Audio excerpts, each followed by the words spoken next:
वो मेरे दिल्ली में रह रहे एक अंकल के साथ हुई एक सच्ची घटना पर बेस्ड है। 2012 दिवाली के शुभ उत्सव पर मेरे अंकल सुनील के साथ कुछ ऐसा अशुभ हुआ जिसकी वजह से वो उस दिवाली को कभी याद नहीं रखना चाहते। पूरा दिल्ली दिवाली की रोशनी में चमक रहा था। सुनील ने भी अपने परिवार के साथ इस उत्सव को खूब जम के सेलिब्रेट किया, पर उनको ऑफिस के काम से अर्जेंटली अहमदाबाद जाना था और देर रात में 4 बजे की फ्लाइट बुक थी।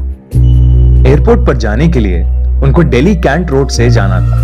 कहते हैं दिल्ली कैंट एरिया इंडिया की सबसे हॉन्टेड जगहों में से एक है, पर ना ही वो भानगढ़ की तरह कोई खंडर है और ना ही उस जगह का कोई डरावना इतिहास है, बल्कि ये एरिया शहर के बीचों बीच किसी भी आम कॉलोनी की तरह ही है।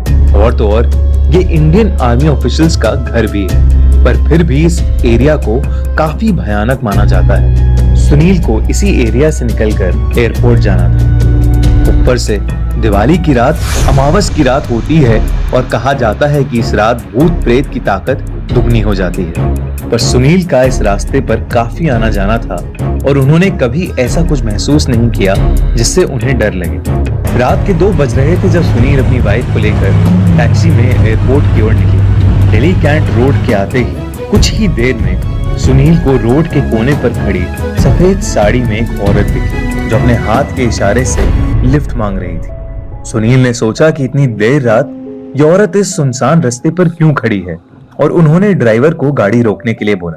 टैक्सी ड्राइवर ने औरत के पास जाकर गाड़ी रोकी और सुनील ने उससे बोला, हम एयरपोर्ट तक जा रहे हैं, आइए हम आपको छोड़ देते हैं। उस औरत ने कोई जवाब नहीं दिया। वो नीचे मुंह करके खड़ी थी और उसके खुले बालों से उसका पूरा चेहरा ढका हुआ था। सुनील ने फिर बोला, घबराइए मत, हम आपको आगे तक छोड़ देंगे।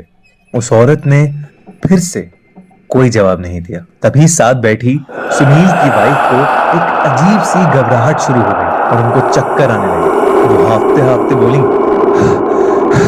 सुनील सुनील चलो यहाँ से, प्लीज चलो यहाँ से।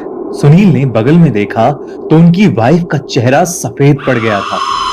उन्हें अब लगा कि जरूर कुछ गड़बड़ है और उन्होंने ड्राइवर को गाड़ी स्टार्ट करने के लिए बोला, और वो ड्राइवर उस औरत की तरफ देख रहा था और उसे किसी चीज का कोई होश नहीं था। तभी उस औरत ने अपना मुंह उठा के सुनील को देखा।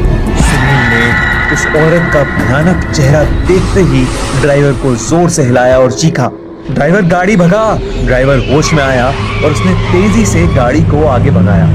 खिड़की के बाहर वही औरत गाड़ी के साथ हवा में भाग रही थी। सुनील ये देख के बहुत ही ज्यादा डर गए थे और बुरी तरह पसीने पसीने हो गए थे। सुनील की गाड़ी की स्पीड 100 किलोमीटर/आवर से ऊपर होगी, लेकिन वो उनका पीछा ही नहीं छोड़ रही थी। दिल्ली कैंट से बाहर निकलते ही उनकी गाड़ी का एक्सीडेंट हो गया। सुनील की आंख अगले दिन हॉस्पिटल में खुली। उनको मालूम हुआ कि उनकी वाइफ कोमा में चली गई है और उस ड्राइवर की एक्सीडेंट होते ही मौत हो गई थी। करीब 4 महीने बाद उनकी वाइफ कोमा से बाहर निकली और अब दोनों ने वापस अपनी नॉर्मल जिंदगी जीना शुरू करा है। मगर उस दिन से लेकर आज तक सुनील दिवाली नहीं मनाते और उस दिल्ली कैंट वाले रास्ते के आसपास भी नहीं भटकते।